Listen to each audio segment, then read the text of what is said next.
Ngayong gabi ay nais ko pong talakayin po ang isa pong napakahalagang usapin patungkol po sa tinatawag na kaligtasan. Meron po akong isang napakalaking napakahalagang katanungan sa bawat isa po sa atin. Na kapag dumating po ba sa atin ang tinatawag na kamatayan, tiyak na po ba natin 100% sa langit patutungo ang ating kaluluwa? Alam niyo ho, isa pong napakahalagang usapin ito. Dahil sabi sa siyensya o sa survey na mismo na araw-araw may namamatay. Araw-araw po may nalalagutan ng hininga. Pero alam niyo ho, no, sabi ng Biblia na hindi ho nagtatapos lahat sa libingan at kamatayan. Sabi ho ng Biblia na ito po ay simula pa lang ng totoong buhay. Kaya nga po, kailangan nating malaman paano po magkakaroon ng isang tao ng tinatawag na kaligtasan o katiyakan ng langit. Sayo man po natin at sa gusto, tayo pong lahat ay darating sa tinatawag na kamatayan. Ang tanong, kapag dumating po sa atin ang kamatayan, tiyak na po ba natin 100% sa langit patutungo ating kaluluwa? Malamang ho, magtataka at magtatanong ho tayo, no? Napakagandang usapin po. Pero alam niyo ho, hindi inilihim ng salita ng Diyos o ng Biblia mismo kung papaano po tayo makakatiyak. Kung atin lang pong malalaman. Kasi alam niyo ho, ang sabi po sa Biblia, sa 1 John chapter 5 verse 13, "These things have I written unto you, that ye believe on the name of the Son of God, that ye may know that ye have eternal life, and that ye may believe on the name of the Son of God." So ibig sabihin, sabi ng Bible, pwede mong matiyak kasi sabi ng Biblia, that ye may know, upang maalamanan ninyo na kung kayo ay may buhay na walang hanggan. Napakagandang usapin ho. Bakit? Dahil kung pwede palang makatiyak ang tao ng buhay na walang hanggan, papasok po tayo sa susunod na katanungan, paano magkaroon ng katiyakan ng buhay na walang hanggan. At sabi ho ng Biblia sa Roma, Kapitulo 3, Romans chapter 3, verse 23, "For all have sinned and come short of the glory of God." Sabi ng Biblia, sapagkat ang lahat nga ay nagkasala. Pag sinabi pong lahat, so ibig sabihin walang hindi kasali. Sapagkat lahat ay nagkasala at hindi nakaabot sa kaluwalhatian ng Diyos. Tayo po'y minsan sa ating buhay ay hindi naging magalang sa ating mga magulang. Marami po sa ating buhay na tayo po'y nakakaisip, nakakagawa at nakakapagsalita ng hindi tama. O sa Biblia, ang tawag po dyan ay kasalanan. Noon sabi ho ng Bible na lahat ng tao ay makasalanan. Ang kasalanan po ay may bayad. Sabi ho sa Romans chapter 6 verse 23, "For the wages of sin." No, kung mapapansin niyo po, for the wages of sin, singular po. So isang kasalanan. Sabi ng Bible ay for the wages of sin is death. No, ibig sabihin ang kabayaran po ng kasalanan na sinasaad po ng Biblia ay kamatayan. Alam nyo ho, ang kamatayan ay masasabi hong may dalawang klase. May physical na kamatayan, meron pong spiritual na kamatayan. Ang kamatayan po ay pagkahiwalay. No? Kapag ang tao po ay namatay, yung kanya pong kaluluwa hihiwalay po sa kanyang katawang physical. No? Ang tawag po natin dyan ay unang kamatayan. Kapag ang kaluluwa po ay lumisan sa kanyang katawang physical, meron po siyang dalawang lugar na pupuntahan. Langit at impyerno. Ang impyerno po, yung tinatawag na ikalawang kamatayan. Kaya Revelation chapter 21 verse 8, "But the fearful and unbelieving and the abominable and the murderers and the warmongers and the sorcerers and the idolaters and all liars shall have their part in the lake which burneth with fire and brimstone, which is the second death." So, lahat tayo pamilyar sa unang kamatayan, pero bihirang maririnig yung tinatawag na second death. Ang second death po, yun yung tinatawag na impyerno. Sabi nga ho ng Biblia dito, no, lahat ng gumagawa ng karumal-dumal, matatakutin, mamamatay tao, so siguro hindi tayo yan. Pero sabi ho ng Biblia, at ang lahat ng sinungaling, ang kanilang bahagi ay dun sa naglalagablab na apoy na tinatawag po na ikalawang kamatayan. So, sa ating pong mga nagawang mga pagkakasala, ito po'y pagbabayaran natin sa apoy ng impyerno. No? Ito po ay kaparusahan, bayad, justisya sa lahat ng ating mga nagawang mga kasalanan at pagkukulang. Ngunit hindi yan ang dahilan kung bakit kinakausap ko po kayo ngayon, no?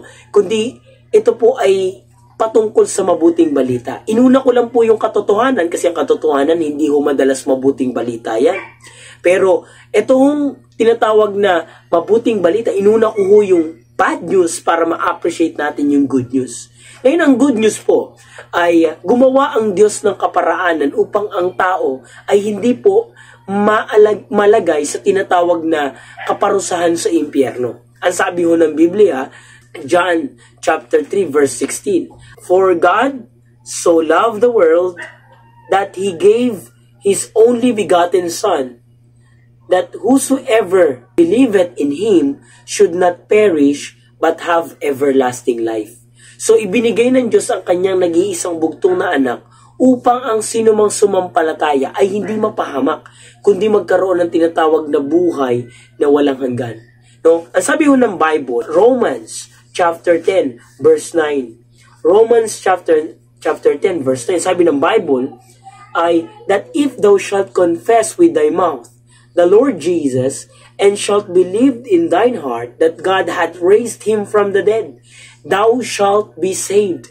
Na oo, ang kabayaran ng kasalanan ay kamatayan. So, normally po, technically speaking, kasalanan mo, bayad mo.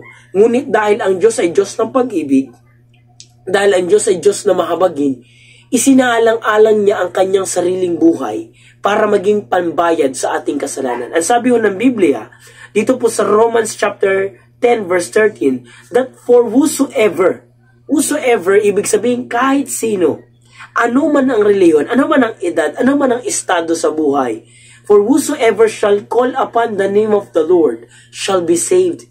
So ibig sabihin, ang sino man pong tatawag sa Panginoon ay magkakaroon ng tinatawag na kaligtasan. Ibig sabihin pala na kung nais nating magkaroon ng katiyakan ng buhay na walang hanggan, ay sampalatayanan natin yung pagbabayad ni Jesus.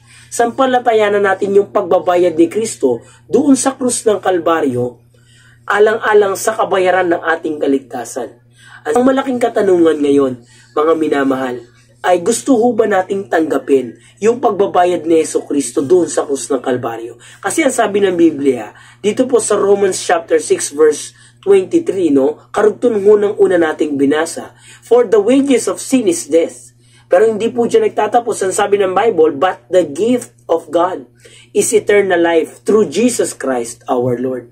So, ngunit ang kaloob, regalo ng Diyos, ay buhay na walang hanggan sa pamamagitan ni Yesu Kristo. So, ngayon pong pagkakataon na ito, nais niyo po bang tanggapin ang Panginoon? No? Kung nais niyo pong tanggapin, ay iniimbitahan ko po kayo sa isang maikling panalangin. Ito po'y panalangin ng pagsisisi at pagtanggap sa Panginoon.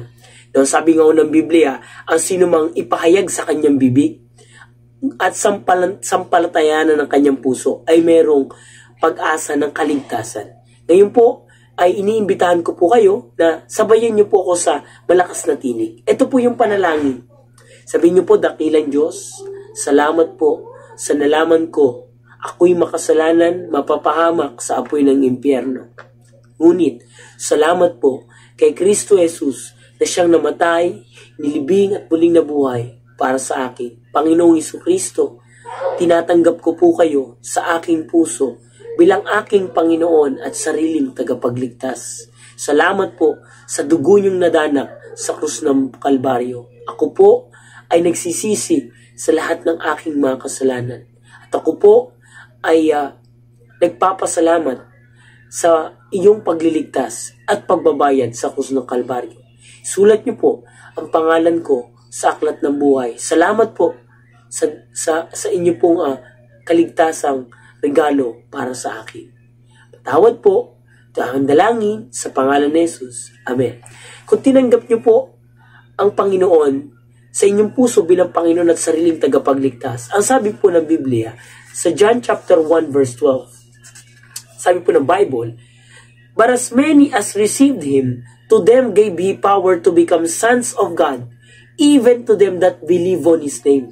Kung ginawa niyo po siya, sinampalatayanan niyo po ng buong puso, hindi sa huso, hindi sa isip, kundi kung sinampalatayanan niyo po ng inyong buong puso, sabi ng Biblia, kayo po'y binigyan ng karapatan na maging anak ng Diyos. Hindi po lahat ng tao ay anak ng Diyos, bagamat lahat ng tao nilalang ng Diyos. Pero sabi ng Biblia, ang mga anak ng Diyos na binigyan ng karapatan, ay sabi ng Bible, yaong sumampalataya sa kanyang pangalan. Kaya nga ho, no, yung ginawa ho natin ay pagpopropes, no, pagsasaad na tayo po ay sumampalataya sa ating Panginoong Hesukristo. Sabi ho ng Biblia, no, ang sino mang anak ng Diyos ay hindi na mapapahamak sa apoy ng impyerno. At ito po'y pangako ng Panginoon. Kasi ho sabi ng Biblia na ito po ay regalo ng Diyos sa sino mang sasampalataya sa Kanya. No? At ang sabi ho ng Bible, hindi na ho yan mawawala. Hindi naman ho tayo kayang iligtas sa pamamagitan ng mabuting gawa. No? Kinlaro ho ng Biblia na kung tayo man po ay magkakasala at magkakamali, no, ay hindi po binabawi ng Diyos yung kaligtasan. Dahil ang sabi ho ng Biblia, hindi naman ho tayo naligtas sa pamamagitan ng mabuting gawa. Sabi ho ng Ephesians chapter 2 verse 8 to 9, For by grace are you saved. For by grace are you saved through faith. And that not of yourselves, it is the gift of God. There you go. Yung word na gift of God, regalo ng Diyos. Sabi ng Biblia sa verse 9, Not of works lest any man should boast. Hindi sa pamamagitan ng anumang gawa upang ang sinuman ay magmayabang. So hindi po pwedeng sabihin natin na tayo po maliligtas sa pamamagitan sa pagsisimba linggo-linggo, sa pagbibihis ng maayos, sa paggawa ng mabuti. Ang mabuting bagay po, mabuti ho yan. Pero ang daan ho sa kaligtasan ay hindi ho dalawa, hindi ho tatlo, hindi multiple choice, kundi isa lang, kaya hindi nakakalito. Simple at nag-iisa lang. Ito po'y pagsampalataya sa Panginoong Hesukristo. Alam niyo ho, mga minamahal, katulad nga ho ng isinaad sa Biblia, mayroong magnanakaw na kung saan sinabihan ng Panginoong Hesukristo, ngayon din isasama kita sa aking kaharian. No? Sabi ng Bible, no, yung magnanakaw sa krus ng Kalbaryo, nagkaroon ng katiyakan ng buhay na walang hanggan. Bakit? Kinumpirma ng Panginoong Hesukristo ngayon din. Hindi niya sinabing bukas, next week, next year. Sabi niya, ngayon din. Pero teka lang, ni isang araw hindi nakapaglingkod sa Panginoon yung magnanakaw. Hindi sinabi ng Panginoong Hesukristo, teka, sama ka sa Bible study. Teka, gumawa ka muna ng mabuti. Teka, magpabautismo ka muna. Hindi ho, sabi ng Biblia na ang taong yun ay nagkaroon ng katiyakan. Sabi niya ngayon din. Anong ginawa ho niya? Sumampalataya ho siya sa Panginoon. No, bakit ito napakasimple at napakadali ng kaligtasan? Dahil po, naging madali sa parte natin kasi po yung pinakamahirap ginawa na ng Panginoong Hesukristo para sa atin. Pag tayo po'y nagkasala sa Panginoon, nasasaktan yung relasyon, no? Pero hindi na po nawawala yung kaligtasan. Kasi po wala pong regalong binabawi. Hindi po bigay-bawi ang Panginoon. Pag yan po'y tinanggap na ninyo, yan po ay 100% sa inyo na po yan. At ilang pagbabayad ho ba ang binayaran ni Hesukristo sa krus ng Kalbaryo? Sabi niya ho, dun sa krus, it is finished. So, ibig sabihin, kung lalagyan natin ng porsyento, 100% ang pagbabayad ng Panginoong Hesukristo na ginawa dun sa krus ng Kalbaryo. Kung 100% ng kasalanan mo ang binayaran niya, ilang porsyento kasalanan ang natira sa'yo? Tama? Wala na. 0%. Kaya sa harapan ng Panginoon, ikaw ay banal na, ikaw ay perpekto na, hindi dahil sa ginawa mo, kundi sa ginawa ni Hesukristo para sa'yo. Dahil ginawa kanyang perpekto. Sa mata ng Diyos, ikaw ay perfect na dahil yung kanyang anak, perpektong buhay ng kanyang anak, ang nakikita niya ngayon sa iyong puso. Ang lumang pagkatao at lahat ng kasalanan mo ay binayaran na at na matagal nang nabayaran doon sa libingan, doon sa pagkamatay ng Panginoong Hesukristo. Kaya nga ho, napakaganda hong balita na tayo po ay merong katiyakan, simple, na kaligtasang regalo ng Diyos sa sino mang sumampalataya sa Kanya. Kaya nga po, mga minamahal, no, ito po ay isang malaking bagay na ibahagi din po natin sa iba. Ito po ay mabuting balita ng Panginoon. Pinadali ng Diyos na ultimo po yung mga normal na bata, maintindihan nila. Yung mga hindi edukado, maunawaan nila ang kaligtasan.